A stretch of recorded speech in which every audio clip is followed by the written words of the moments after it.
Hi guys, welcome to Abikali. இன்றைக்கி நம்ம என்ன ரெசிபி பார்க்க போகிறோன்னா ரொம்ப ஸ்பெஷலாக சூப்பராக நியூவாக ஒரு ரெசிபி பார்க்கலாம்.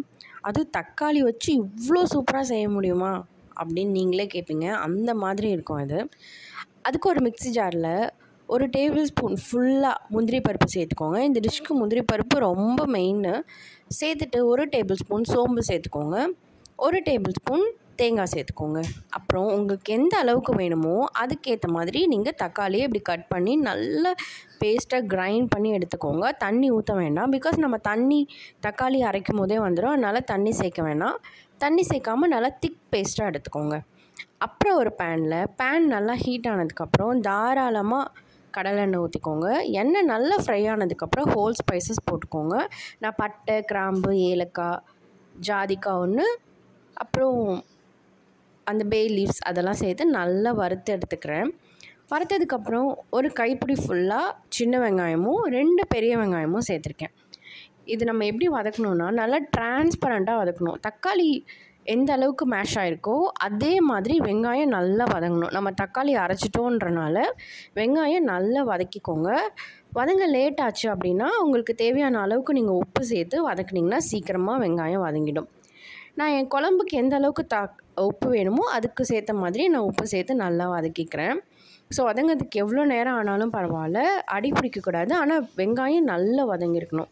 ஸோ நல்லா வதங்கினதுக்கப்புறம் நம்ம ஆல்ரெடி மிக்சியில் அரைச்சி வச்சுருந்த மிக்ஸ் எடுத்து இதில் ஆட் பண்ணிக்கோங்க. இதை ஆட் பண்ணதுக்கப்புறம் அடுப்பை நல்லா சிம்மில் வச்சுக்கோங்க. சிம்மில் வச்சு எந்த அளவுக்கு அந்த பச்சை வாசனை போக முடியுதோ அந்த அளவுக்கு நல்லா வதக்கி எடுத்துக்கோங்க. சிம்மில் வச்சு வதக்குங்க. ஹை ஃப்ளேமில் வச்சு வதக்குனிங்கன்னா அடி பிடிச்சிரும். அதனால் சிம்மில் வச்சு நல்லா வதக்கி விட்டுருங்க. எவ்வளோ டைம் எடுத்தாலும் பரவாயில்ல. இது எந்த அளவுக்கு இந்த தக்காளி பேஸ்ட்டும் வெங்காயமும் நல்லா வதங்குதோ அந்த அளவுக்கு இந்த குழம்புக்கு டேஸ்ட் அவ்வளோ சூப்பராக இருக்கும். உங்களுக்கு திக் கன்சிஸ்டன்சி வேணும்னா விட்டுருங்க. எனக்கு கொஞ்சம் தண்ணியாக வேணுன்றனால நம்ம ஆல்ரெடி அரைச்சி வச்சுருந்த மிக்ஸ் கூட இருந்து அந்த மிக்சரில் கொஞ்சம் இருந்ததில் நான் தண்ணி ஊற்றி ஆட் பண்ணியிருக்கேன். இப்போ ஆல்ரெடி நம்ம வீட்டில் குழம்பு மிளகாத்தூள் இருக்கும்ல, அது 2 ஸ்பூன் சேர்த்துக்கோங்க. அப்புறம் 1/4 டீஸ்பூன் காஷ்மீரி மிளகாத்தூள் சேர்த்துக்கோங்க, அது கலருக்காக. அப்புறம் 1 டீஸ்பூன் மல்லித்தூள் சேர்த்துக்கோங்க. அப்புறம் 1/4 டீஸ்பூன் மஞ்சள்தூள் சேர்த்துக்கோங்க. இதெல்லாம் சேர்த்துட்டு நல்லா மிக்ஸ் பண்ணி விட்டுருங்க. நல்லா மிக்ஸ் பண்ணி விடுங்க. அந்த பச்சை வாசனை போகணும். ஏன்னா சாப்பிடும்போது அந்த மசாலாவோட பச்சை ஸ்மெல் நமக்கு இருக்கக்கூடாதுன்றனால இதையும் நல்லா சிம்மில் வச்சு அட்லீஸ்ட் ஒரு 5 to 6 மினிட்ஸ் நல்லா வதக்கி விட்டுருங்க.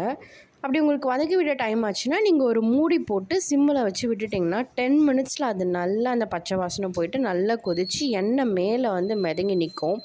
ஸோ அந்த அளவுக்கு கரெக்டாக 10 மினிட்ஸ்க்கு அப்புறம் எடுத்து பாருங்கள். எண்ணெய் மேலே மிதங்கி அந்த டேஸ்ட்டு அந்த ஃப்ளேவர் எல்லாம் சூப்பராக இருக்கும். இப்போ லைட்டாக டேஸ்ட் பண்ணி பாருங்கள். உங்களுக்கு உப்பு ஓகேனா விட்டுருங்க. இந்த உப்பு வேணும்னா நீங்கள் உப்பு ஆட் பண்ணிக்கலாம்.